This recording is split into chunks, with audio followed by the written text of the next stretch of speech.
Ngayong gabi ito ay pagpapatuloy po natin ang ating pag-aaral about revival dahil ito po ay revival night. Salamat po sa lahat ng naparito, no? Leader man o hindi leader, salamat po sa inyo, no? Malaking bagay po na lahat po kayo ay narito upang makinig ng salita ng Diyos, no? Last month, yung naalala ko yung aking shinare nung last month is about personal revival. Dahil tayo po ay nasa revival night, kaya patungkol po sa revival ang ating pinag-usapan, no? Last month po, yung personal revival. Paano tayo magkakaroon ng personal na kalakasan, yung kalakasan o yung muling bibigay ng Diyos ng lakas sa kalagayang espiritual sa bawat isa sa atin. Ngayon naman, sa gabi ito, ang pamagat po natin ay prepare your heart for revival. Parang preparation pa rin, no? Prepare your heart for revival. Ihanda natin ang ating mga puso para sa revival. Muling pagbabalik ng lakas para sa Panginoon. Ihanda natin ang ating mga puso, no? Okay. Lahat tayo ay nangangailangan ng revival dahil lahat po tayo dumarating sa punto na nangihina po tayo. At alam ko, gaya ng nakaraang mga araw, nakaraang mga buwan, na itanong ko na sa inyo kung sino sa inyo hindi nanghina. At lahat naman po tayo ay sumang-ayon na lahat po tayo ay nakaranas ng tinatawag na panghihina. No? Panghihina na minsan yung tinatamad kang mag-pray, tinatamad kang umattend, tinatamad kang maganap yung mga kalooban ng Diyos. Sana minsan lang, hindi lagi, Okay, no? So, lahat tayo nakaranas sa tinatawag ng panghihina, kaya lahat tayo kailangan magnasa ng revival, no? Muling kalakasan mula sa ating Panginoon. Now, paano natin ihanda ang ating mga puso para tayo tumanggap ng revival? Kung lahat po tayo ay nakakaranas panghihina, dumating sa punto na nanghina na tayo o manghihina sa mga susunod na araw, wag na mangyari, pero ano-ano po yung dapat nating gawin para tayo tumanggap ng kalakasan o muling kalakasan mula sa ating Diyos? Tandaan po natin, kung tayo po ay nanghihina, hindi po kalooban ng Diyos na manatili tayo sa gitong kalagayan. Gusto po ng Diyos na tayo bumangon, gusto po ng Panginoon tayo maging malakas muli, gusto po ng Panginoon maging active, alive in the Spirit, ang bawat isa sa atin, no? Okay, no? So, marami pong sinasabi sa Biblia, marami pong verses na sinasabi sa Bible na sa Old Testament and New Testament patungkol po sa kondisyon ng pagiging revive o pagiging malakas na muli, no? At sa Old Testament, lalo na marami pong talata sa Biblia na ini-encourage tayo na magkaroon ng revival. Dahil mismo si David na hari, na isang lalaki na sinabi na malapit sa puso ng Diyos, mismo siya nakaranas ng panghihina. Kaya nga, dinisar niya na siya ay muling lumakas sa Panginoon. Psalm 80:18, ayan po, sulat nyo na lang po para po mabasa nyo po sa inyong mga bahay, pero babasahin ko na lang po yung English. Sabi po sa Psalm 80:18, "Then we shall not turn back from you, revive us, and we will call upon you." No? Sabi, hindi na muli kaming tataligod sa iyo, muli mo kaming palakasin, Panginoon, at kami ay tatawag sa iyo. Muli mo kaming buhayin at tatawagin namin ang iyong pangalan. Psalm 85 verse 6, sabi diyan, ito narinig nyo na sa akin last mga nakaraang mga araw o buwan, "Will you not revive us again? Hindi mo ba kami muling bubuhayin muli?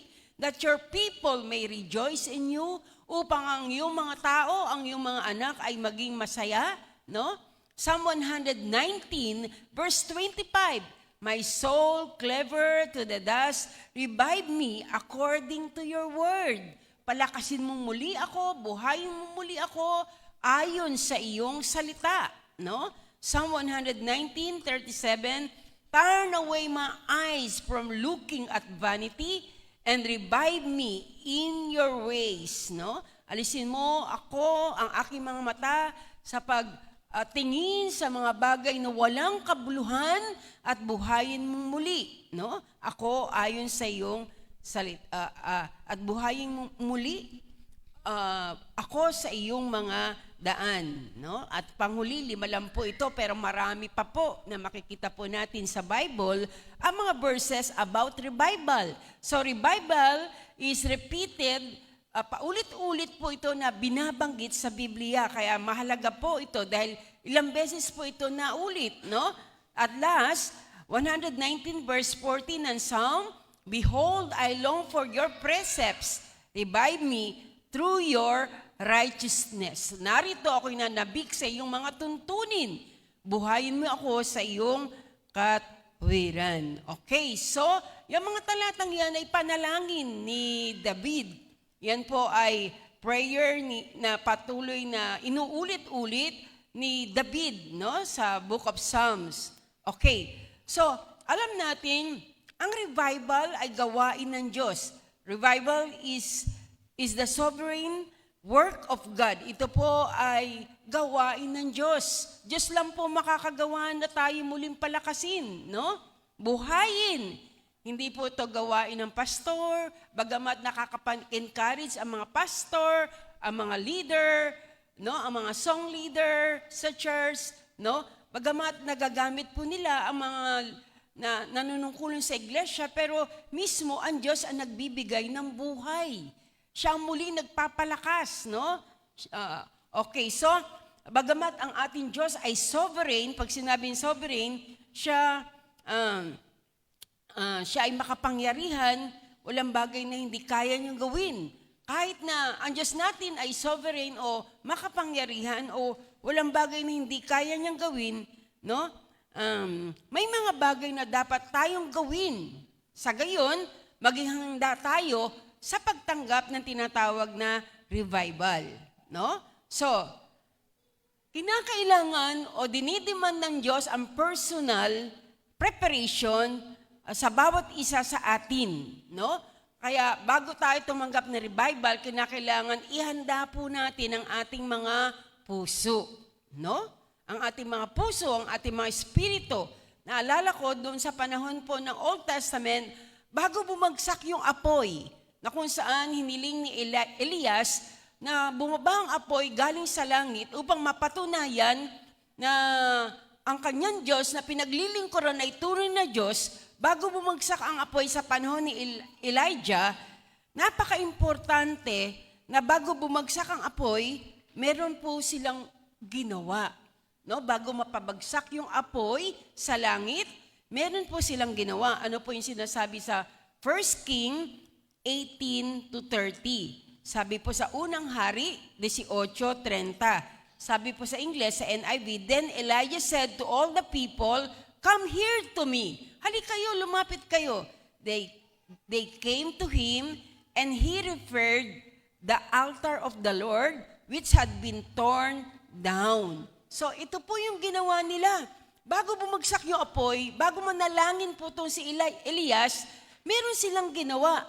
Bago bumagsak ang apoy, sinabi po ni Elias, pinalapit po niya yung mga Israelita at ang sabi niya, "Halika kayo, i-repair natin yung nasira, nawasak, no? Na napabayaan na altar ng Diyos." Alam natin, madalas naririnig nyo na po, sinasabi ko dito, ano po ba yung altar? Altar ng Diyos, di ba? Nabanggit ko na po ito, nakapag-message na po ako ng matagal na pong panahon about the altar of God, no? Yung altar of God na to ay napakahalaga. Sabi ko nga sa inyo, sana lahat po tayo ay may altar, no? Ibig sabihin, ito yung dako o pwesto o lugar sa inyong bahay o sa inyong kwarto na kung saan doon kayo regular na nakikipag-meet sa ating Panginoon, no? So, ang tawag doon ay altar. No? Sabi, nawasak yung altar. Pero bago tumawag sila, ang mga Israelita, bago sila tumawag sa Panginoon, bago bumaba ang fire, ang apoy mula sa langit, nirepair muna nila, inayos muna nila yung altar. Ano po yung altar? Kumakatawan po ito sa relasyon ng Israel sa Diyos. No? So, we have a relationship. Tayo po may relasyon sa ating Diyos. Kaya po lagi tayong lumalapit sa altar. tayo po'y dumudulog sa Kanya, lumalapit sa Kanya, nananalangin sa Kanya, no? At yung altar ng mga Israelita, it was broken, no? Ito po ay nasira, napabayaan. So, bago po sila manalangin sa Diyos at pababain ng apoy, ni-repair muna nila ang altar. Pagkatapos na ma-repair, nag-pray po sila at bumaba ang apoy galing sa langit. At tandaan nyo, bago bumaba ang revival sa buhay o sa puso ng bawat isang Kristiyano, kinakailangan o dapat may ayos muna nila ang lagay ng kanilang puso. Amen po ba? Dapat may ayos natin ang puso natin bago tayo tumanggap ng revival. No? Kasi yung puso natin, minsan napapabayaan natin eh. Sabi nga, ang puso ay marupok, madaling lumimot. Tama po? No? At maraming mga tao, kahit Kristiyano na, nakakalimutan nila. Yung mga steps, yung mga precepts, yung mga altuntunin, patakaran ng Panginoon. Kaya nga, hindi sila nakakatanggap ng revival. Kaya nga, attend sa gawain, pero matamlay pa rin. Attend sa gawain, pero wala pa ring gana. No? Sayang lang. No? Pero kaya ng Diyos magbigay sa atin ng apoy. Sabihin natin lahat, apoy! Pero bago bumaba ang apoy, kinakailangang iayusin muna natin ang ating mga puso sa harapan ng Diyos. Di ba marami mga tao pray ng pray, Lord, revive, nananalangin sila na i-revive ng Lord ang Baliwag, ang Bulacan, ang Pilipinas, no? But, tandaan po natin, hindi po marirevive ang Jesus the True Light Church, ang church na ito, hindi po marirevive ang Baliwag, buong Baliwag, hindi po marirevive o muling lalapit sa Diyos ang mga tao dito sa buong Bulacan o buong Pilipinas kung hindi nagsisimula po ito sa puso ng bawat isang Pilipino. Dapat tayo muna ang ma-revive. Isang tao muna ang ma-revive. Tayo muna ang maging malakas. Tayo muna maging lumapit sa Panginoon. No? Simulan natin sa ating sarili. Hindi marirevive ang church na ito kung ang isang Kristiyano dito ay hindi maayos ang puso sa Diyos. Kaya nga dapat tayong lahat, leader man o hindi leader, tayo po ay lumalapit sa Diyos na nagpapakumbaba, Lord, revive me. Palakasin mo muli ako. Tulungan mo akong muling lumapit sa iyo. No? Muling maging masigasig, maging maayos ang aking paglilingkod sa iyo. Maging maayos ang relasyon sa iyo, Panginoon. No? Na dati-dati, pwede mo masabi, ang asawa ko dati napaka active sa gawain ng Diyos. Ang aking mga anak ay dating active. Ang aking mga kapatid ay dating active. Pero ngayon, kamusta na? Interesado pa ba sila sa Diyos? O ikaw mismo, interesado ka pa ba sa Diyos? Mas interesado ka ba sa Diyos ngayon kaysa kahapon? Kaysa nung nakaraang linggo? Hello? Naunawaan po ba natin? So, kinakailangan ihanda natin ang ating mga puso. Alam natin ang eroplano. Nakasakay na po ba tayo sa eroplano? Napansin niyo po ba yung eroplano bago po mag-landing? Ano po ginagawa nila? Tinitingnan muna nila, piniprepare nila yung pag-landing nila, hindi agad zzz. Diba? Kasi delikado. Diba? Kaya ang ginagawa bago lumanding, ang mga eroplano, tinitingnan muna nila yung paglalapagan nila kung ayos, kung tama, no? Kaya piniprepare muna nila ang maraming mga bagay bago lumapag sa lupa. Gayon din po tayo. Bago natin maranasan ang revival, kinakailangan i-prepare natin ang ating mga puso. Okay, ano yung kahalagahan ng tinatawag na preparation na ito? Una, sabi po, break up your unplowed ground and do not sow among thorns. Circumcise yourselves to the Lord, circumcise your heart, you man of Judah and people of Jerusalem. Jeremiah 4:3-4. No? So, yan din na sinasabi sa Hosea 10:12. Ano ibig sabihin yan? Ini-illustrate po dyan yung mga bagay na espiritual na kinakailangan sa buhay ng bawat isang tao o sa buhay ng bawat Kristiyano na nangangailangan na revival. No? Ibig sabihin yan, nilalarawan yan yung lupa na napabayaan. Nakakita na po ba kayo yung lupa na pinabayaan? Hindi na taniman ng maraming taon na, maraming buwan na. Di po ba yung mga napabayaan lupa, pag nakita po natin yan, parang bitak-bitak? Nakita niyo po? Ang daming bitak-bitak, di ba? Yan po yung lupang napabayaan. Lupang hindi na taniman ng matagal na panahon. Lupang hindi nabungkal. No? So, ibig sabihin, walang harvest, walang tanim. Ganito ang puso ng taong nangangailangan ng revival. Tigang. Tama? Naunuman nyo? Pag sinabing tigang, hindi nakatikim ng hamog, hindi nakatikim ng ulan. No? So pag hindi siya nataniman, walang harvest, hindi siya nabungkal, ibig sabihin, napabayaan yung lupang yan. At ilang puso ng mga Kristiyano ngayon ang napabayaan? No? Puso na napabayaan. Proverbs 4:23. Kaya nga sabi sa Proverbs 4:23, guard our hearts. Bantayan natin ang ating mga puso. Baka yung puso natin makapal na. Makapal na yung lupa na tigang, napabayaan. No? Hindi na mapasok ng salita ng Diyos. Di ba? Alam po natin yan sa Mateo 13, yung isang lupa, yung isang tigang na lupa, hindi yan papasukan ng binhi. Paano mahuhulog yung binhi sa isang matigas na lupa? Sabi, yung matigas na lupa na yun, pag binigyan mo ng binhi, yung binhi ay kumakatawan sa salita ng Diyos. Pagka tinaniman mo ng binhi, ano yung mangyayari sa binhi? Sa palay, mananatiling nasa ibabaw lang. Hindi siya babaon. Ngayon, pag nanatili sa ibabaw yung binhi, ano mangyayari? Dahil tigang, nanatili sa ibabaw lang, ano mangyayari sa binhi? Ano mangyayari sa binhi? Hello? Ano mangyayari sa binhi? Nakita na ba kayo ng isang matigas na lupa? Pagka yung mga farmer naghahasik ng mga binhi, di ba? Napunta yung binhi sa matigas na lupa. Ano mangyayari sa binhi? Hindi siya papasok sa loob.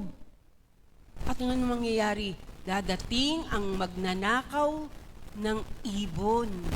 Ibong magnanakaw na kakainin niya yung binhi. Pag nakain niya yung binhi, nasaan na mapupunta yung binhi? Nasaan na yung binhi pag kinain ng ibon? Nasaan na napunta? Hello? May kausap po ba ako? Saan po napunta yung binhi? Nasa tiyan na ng ibon, siyempre. O, ibig sabihin, nanakaw na. Diba? Kaya maraming mga Kristiyano, dahil matigas ang puso nila, hindi nabungkal. Walang salita ng Diyos na ano? Pumapasok. Hello, nakikinig ka nga, nandito ka nga sa gawain ng Panginoon. Pero, pinapapasok mo ba yung salita ng Diyos sa puso mo? Kung walang salita tayo ng Diyos sa puso natin, mapanganib. Pwede tayong mamatay spiritually kung wala tayong salita ng Diyos na tinatanggap. Tama? Nakaupo ka nga dyan, pero pasok dito, labas dito, o hindi mo naiintindihan ang salita ng Diyos. No? Walang salita. Kaya nga kailangan ng revival dahil tigang ang puso ng isang tao na nagpabaya. Pinabayaan niya na ang salita ng Diyos ay hindi pumasok sa kanyang puso, kaya hindi nangagugat, kaya walang epekto, hindi nababago ang buhay. Hello? Kahit anong marinig niyo sa salita ng Diyos, wag mong gawin yan. Mali yan. Pasok dito, labas doon. Walang pinakikinggan. Tama? Kasi walang nakakatuloy na salita ng Diyos. Amin po ba? Amin po ba? So, paano mabubungkal ang puso ng tao? Kung matigas ang puso mo, no? Kung kailangan i-prepare ang puso mo para tumanggap ka na revival. Pero kung matigas ang puso mo, paano mabubungkal ang puso ng tao? Paano mabubungkal kung matigas na ang puso? Paano mabubungkal? Efeso 6, talatang 17. Paano mabubungkal? Ang sabi sa Efeso 6, talatang 17, sa pamagitan ng sword of the Spirit, espada ng Espiritu, which is the Word of God. Nang espadang ito ay walang iba kundi ang salita ng Diyos. Diba? Ang salita ng Diyos ang nagbubungkal ng ating mga puso. Meron diyang kasamaan, meron diyang bagay na kamalian, binubungkal niya ang ating mga puso. No? Sabi nga sa Jeremiah 4, circumcise the heart. Alam niyo po ba yung circumcise? Kung tatagalugin natin circumcise, ano sa Tagalog ang circumcise? Hindi po ito bastos, ha? Nasa Bible yan. Pag sinabing circumcise, pagtutuli. Ano ibig sabihin ng pagtutuling ito? Na sinasabi sa Jeremiah 4:3 verse 4, circumcise the heart. Tuliin mo ang iyong puso sa pamagitan ng salita ng Diyos. Alam niyo po ba ibig sabihin ng pagtutuli? Hindi ito bastos. Dahil ito ay ginagawa ng lahat ng bata. Di ba ang bata? Tinutuli sila. Ano inaalis pa sa bata pag tinutuli? Cutting away, ano yung kinakat? Inaalis yung maruming bahagi ng lalaki. Tama? Naintindihan po natin? Inaalis yun. Maruming bahagi yun. Ganon din, pag tayo tinuli sa kalagayang espiritual, inaalis natin, pinapayagan natin na maalis yung maruming bahagi ng ating mga puso. Amen po ba? So, kailangan po natin lahat ito, no? So, cutting away the flesh, yung ating laman, inaalis. Dahil ang laman natin, ang sarili natin, dapat hindi tayo dapat nagtitiwala sa ating sarili, hindi tayo lumalakad sa ating sarili, kundi nagtitiwala tayo sa ating Panginoon. So, pagka nagtitiwala tayo sa Diyos, na-circumcise na tayo. Tama po? So, naintindihan po ba natin? Kaya minsan nababasa niyo sa Bible na pinagtatalunan yan ng mga tao nung unang panahon, circumcise ba o hindi magpapa-circumcise, no? So, okay, sabi po noon, ang pinakamahalaga ay pagiging nakay Kristo. Pangalawa, kinakailangan may manalangin para sa atin. Kaya nga mga kapatid, dapat pinag-pray po natin ang isa't isa. No? Kung nais po natin magkaroon ng revival, pag-pray mo sarili mo, pag-pray mo rin ang kapwa mo, alam mo nangangailangan ng revival. Yung kapatid mo, yung brother mo na malapit sa'yo, na dati ganito siya, dati mainit siya, pero ba't ganito na ngayon? Parang nawawalan siya ng interes sa Panginoon, no? So pray for them, no? Wala pong tinatawag na prayerless revival. Kung gusto mo ng revival, dapat nagpe-pray tayo o pinagpe-pray po natin yung mga tao, no? Yung mga kapatid natin. Alam nyo, doon sa South Korea, ang South Korea po ay isang Kristiyanong bansa. Marami pong Kristiyano po doon sa South Korea, no? At ang mga tao doon mapanalanginin. Talagang umaabot sila ng matagal na oras sa pananalangin. Mga matatanda, mga bata, mga kabataan. Punong-puno yung kanilang prayer meeting. Ang prayer meeting nila ay binubuo ng maraming matatanda, maraming mga kabataan, may mga bata pa. No? So, mga kapatid, no? Pero sana sa church na ito, dapat makikita natin, ano ba mas marami sa atin, matatanda o mga kabataan? No? Ano ba seryoso sa church? Maraming seryoso sa church. Mga matatanda lang ba ang seryoso? Sana lahat. Sana all.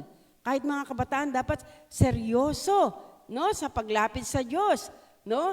Hindi lang matatanda. Kaya mga kapatid, mga nanay, mga tatay, akayin natin ang ating mga anak na maging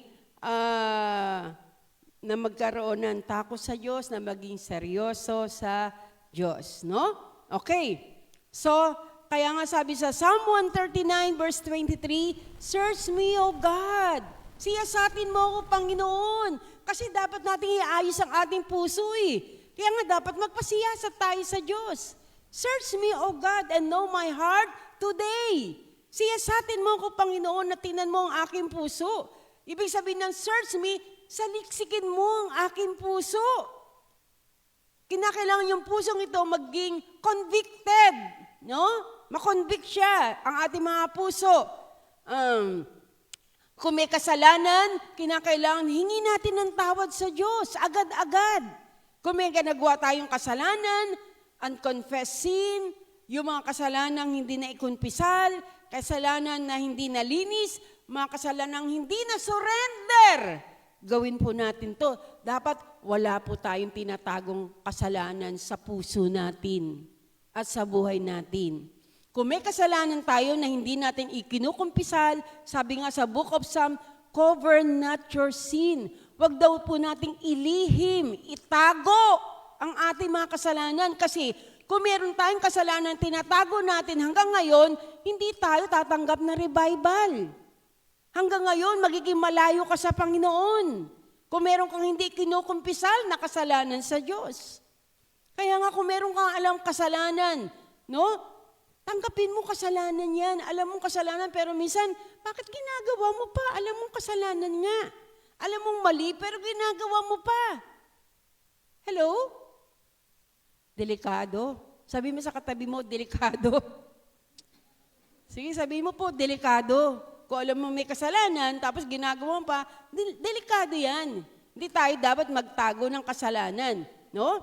So, ano-ano yung mga humahadlang sa revival? Ano yung mahadlang? Ano yung mga naghihinder sa revival? Kaya yung ating mga puso ay hindi tumanggap ng revival dahil may mga hadlang. Una nga, yung mga kasalanang tinatago. No? Isa dyan, number 1 is sin of pride and arrogance. Yung pagiging mataas, arrogante. No? Ito po ay isang seryosong kasalanan. Okay, sa Isaiah 14:13, sulat nyo na lang po, Isaiah 14:13, kailan nagsimula ang kasalanan? Sa langit? Sa puso ni Lucifer. Siya po'y nagmataas sa Diyos. Gusto niya na maging kagaya din ng Diyos. No? Sa Ezekiel 28:17, ang sabi diyan, "Your heart became proud." Naging mayabang ang iyong puso. No? Mayabang. Yung gusto mo, ikaw ay VIP lagi. Alam niyo po ba VIP? Very important person. Si Jesus lang po ang very important person sa ating mga buhay, no? Akala mo ikaw pinakamahusay, akala mo ikaw pinakamagaling, no? Hindi natin dapat isipin, huwag tayo mag-isip ng ganun. Hindi tayo pinakamahusay, hindi tayo pinakamagaling. Meron pang uhusay sa'yo, meron pang gagaling sa'yo, meron pang gaganda sa'yo, meron pang yayaman sa'yo. Kaya ano dapat natin pagmalaki? Wala, no? At ang mga pride at pagiging arugante, ito po ay isang kasalanan na pwedeng dahilan kaya hindi tayo tumatanggap ng revival. Huwag nating isipin na mas mataas tayo kaysa iba. Isipin natin na tayo ay mas mababa kaysa iba. Hindi ang gusto ng Panginoon tayo nagiging humble. Sabi nga sa 2 Chronicles 7:14, "If my people will humble themselves." Sabi ng Panginoon sa 2 Chronicles, kung aking bayan ay magpapakumbaba, aking bayan na tinawag sa aking pangalan ay magpapakumbaba. No? So, ibig sabihin, ang unang requirement ng Lord ay yung pagpapakumbaba para tayo tumanggap ng revival. Dapat tayo ay mapagkumbaba. Proverbs 3:24 at saka yung 1 Peter 5 verse 5, James 4 verse 6, isa ang sinasabi doon. God resisted the proud. Yung mga matataas, yung mga mayayabang, ay binabagsak ng Panginoon. Datapwat ang mga nagpapakumbaba ay nakakasumpong ng pabor ng Diyos. Amen po ba? Amen. So, hindi tayo makaka-accomplish ng prayer kapag ma-pride tayo. No? Alam naman natin yan, yung dalawang yan, na-share ko na po yan nung Wednesday, yung dalawang lumapit sa templo, isang maniningil ng buwis at isang pariseo. Ang yabang-yabang ng pariseo, nag-aayuno ko. 2 beses sa isang linggo, nagbibigay ako ng ikapo. No, hindi ako kagaya ng maniningil na buwis na to. Yan. Oh, pero ano sabi ng Panginoon? Lumabas kapwa yung dalawa, pero yung kaninong panalangin tinanggap ng Diyos. Tinanggap ng Diyos yung lalaki na nagsabi, Panginoon, ako po isang makasalanan. Hindi man lang siya makatingin sa langit dahil nagpapakumbaba siya na ako ay isang makasalanan. Kaya tinanggap ng Diyos ang panalangin ng lalaking maniningil ng buwis. Kailan ka nagsabi sa Lord na sorry? Pagka nakagawa ka ba ng kasalanan o nagpagkakamali, nagsasorry ka ba? Kailan mo huli sinabi sa Lord, Lord, sorry po, patawarin mo po ako sa aking mga kasalanan. Minsan nakakalimutan ninyo eh. Nakakalimutan na natin mag-sorry. Sorry po sa mga kasalanang nagawa ko. Mas gusto ng Diyos marinig sa atin salitang, sorry, patawad po. O sa kapwa ninyo, kung meron kayong nagawang pagkakamali sa kapwa ninyo, dapat marunong tayo agad magsabi ng sorry. Ipagpaumanhin mo, patawad po, no? Ito'y pagpapakita ng pagpapakumbaba. Pangalawa, the sin of self-centeredness. Yung para bang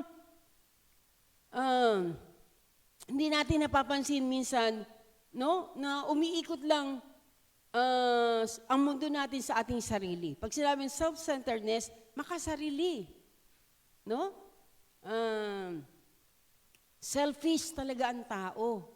Makasarili ang mga tao. Tama? Yung mga tao na lalo na hindi lumalapit sa Panginoon. No?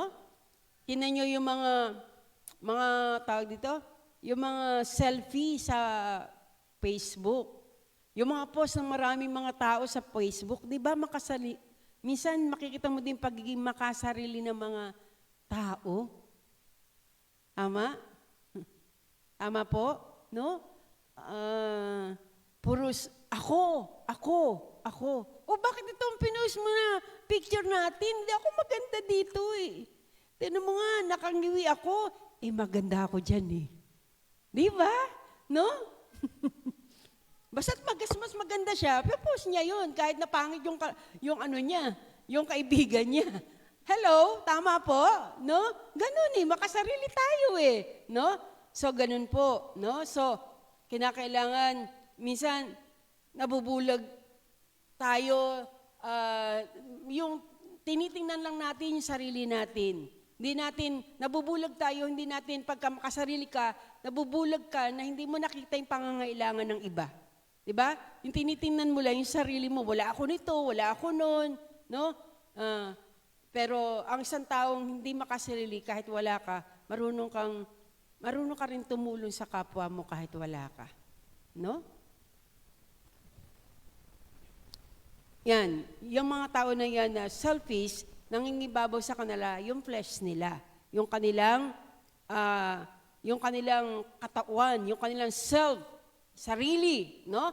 Para ma-overcome natin yung tinatawag ng selfishness, kinakailangan tayo ay lumakad sa Espiritu. Walk in the Spirit. Galatians 5 verse 16. Walk in the Spirit and you will not gratify the lust of the flesh.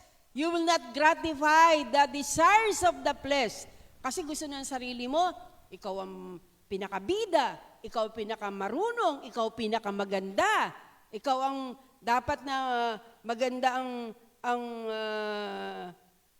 upuan, ikaw ang dapat ganito. Kasi yun ang gusto ng sarili natin. Pero pag lumalakad tayo sa Espiritu, hindi tayo magiging makasarili. No? Paano tayo mababago? Mawawala yung selfishness? Walk in the Spirit. Lumakad tayo sa Espiritu. No? Okay. So, next, pangatlo, sin of unrighteous anger. Yan. Pag sinabing unrighteous anger, may tinatawag na righteous anger. Pwede naman tayong magalit eh. Hindi naman masamang magalit, sabi ng Biblia. Pwede ka magalit. No? Paano magalit? Dapat kung magagalit ka, huwag kang magkakasala. Yun ang sabi sa Bible, Ephesians 4:26-27. Paano? Huwag kang magalit. Pwede kang magalit, pero huwag kang magkasala. Kung hindi ka marunong magalit na hindi nagkakasala, huwag ka nang magalit. No? Pero ang sabi, kung gusto mong magalit na hindi nagkakasala, sabi diyan, huwag lubugan ng araw ng iyong galit. O, nagalit ka. Pero dapat tiyakin mo, pag nagagalit ka, hindi ka nagkakasala. Hindi ka nagmumura. Hindi, para kang tigre. Kung ano-ano lumalabas sa bibig mo. Di ba pag galit isang tao, kung ano-ano lumalabas sa bibig niya, kung ano maisip niya, yun ang sasabihin niya. Hindi ganun, no? Pero kung magagalit ka, at alam mo kung magalit na hindi nagkakasala, pwede kang magalit. O, ako nagagalit. Pero alam ko, tawag dito, yung hawak kong aking kalooban, alam ko kung hindi ako magkakasala. Hindi ako nagsasalita ng masama.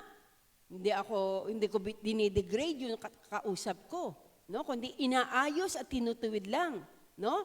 So, at sabi, huwag lubugan ng araw ang iyong galit. Dapat kung nagalit ka, dapat kinabukasan, bago lumubog ang araw, bago gumabi, nagpatawad ka na. Nagawa mo ng magpatawad, no?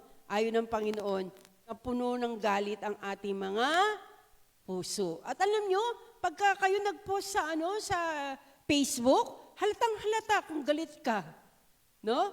Yung mga sinasabi mo sa post, yung mga pinopost mo dun sa Facebook, yun ay laman ng puso mo. Ama? No? So pag may galit yan, ibig sabihin may galit ang puso mo, no? So, yan ay unrighteous anger, hindi matuwid na pagkagalit, no? Tandaan nyo, sa Genesis 4, nagsimula magalit nagkaroon doon na pumatay si Cain. Pinatay ni Cain ang kanyang kapatid si Abel dahil sa galit, no? Marami ang nagagawa ng galit, maraming nagagawang hindi mabuti ang galit. Kaya dapat mag-ingat ka pag galit ka. Pag galit ka, subukan mo munang wag mo na magsalita.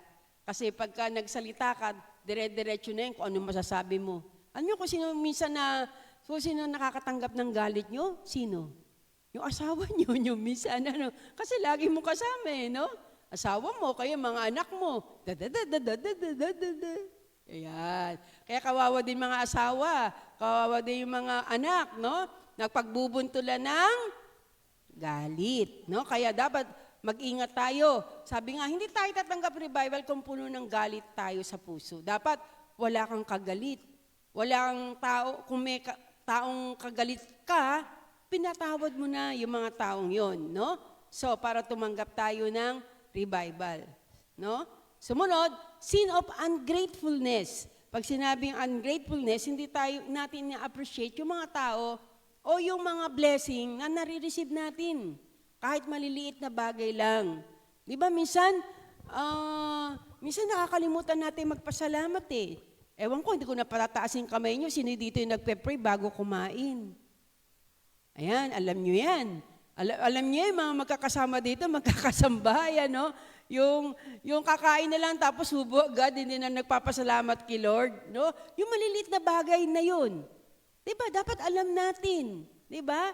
O kaya, yung may gumawa sa'yo ng mabuti, magsabi ka ng salamat. Diba? Yung mga bagay na tinatanggap mo sa araw-araw, ipagpasalamat mo yun sa Diyos. Dati, nung unang panahon, pumupunta ka sa church, nakabike ka lang. Ngayon, motor na. Dati motor na karag-karag, ngayon, kotse na. Tama ba? Dati pinagpapasalamat natin sa Diyos yun. Tama? Dati yung toothpaste mo, asin lang. Diba? Diba? Eh ngayon, Colgate na. Tapos minsan close up pa. Minsan mamahalin pa, di ba? So, marami tayong dapat ipagpasalamat sa buhay na to. Di ba?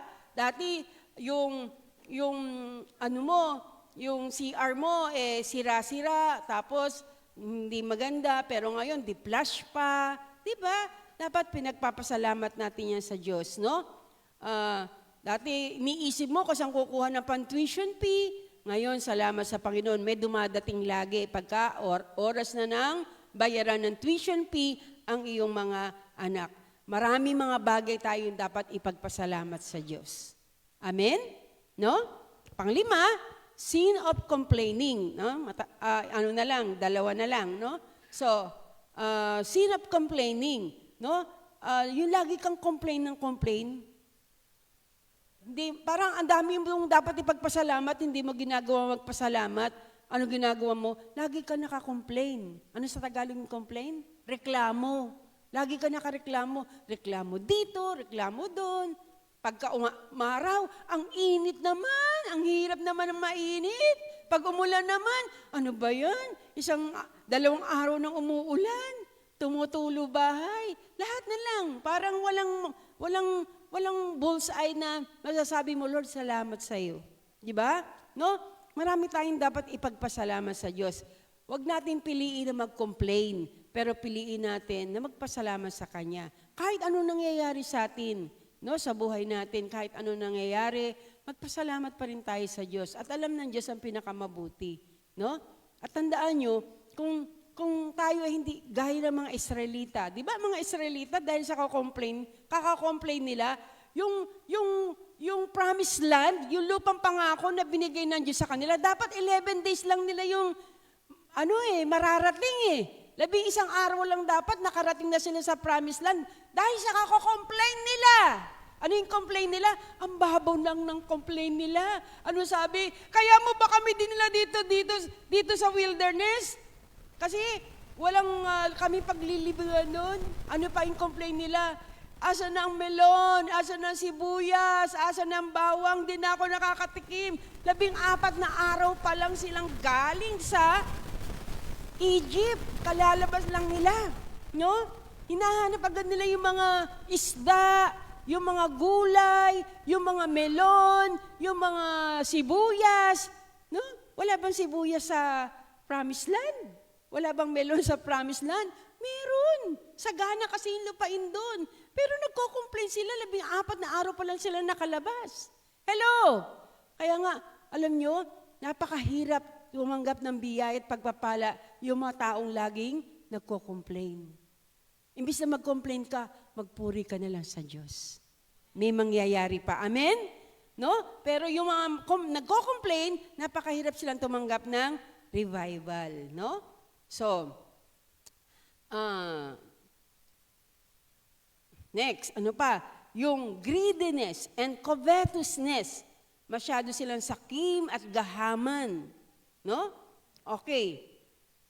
Ibig sabihin, if your focus is to have more, yung focus mo ay yung meron ka na, tapos gusto mo pang mag-acquire, na nagagawa mo magsinungaling, nagagawa mo magkasala, para lang makuha mo yung gusto mo. No, napapahamak yung mga taong ito. At yung mga taong ito, hindi malapit sa kanila yung revival. No, kaya dapat alisin natin greediness and covetousness. Kung maganda ka na, siguro, okay na yan. Huwag ka na magpa-surgery pa ng ilong. No? Naunawaan po natin, no? O, huwag ka na magpa ganito o gano'n, no?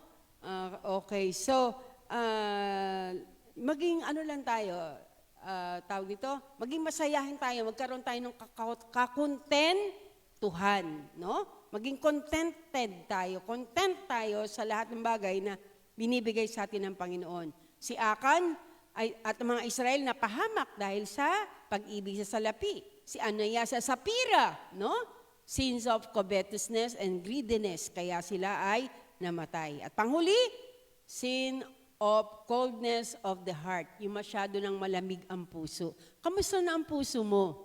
Ilang degree na ba? Malamig ba masyado o mainit pa rin? No?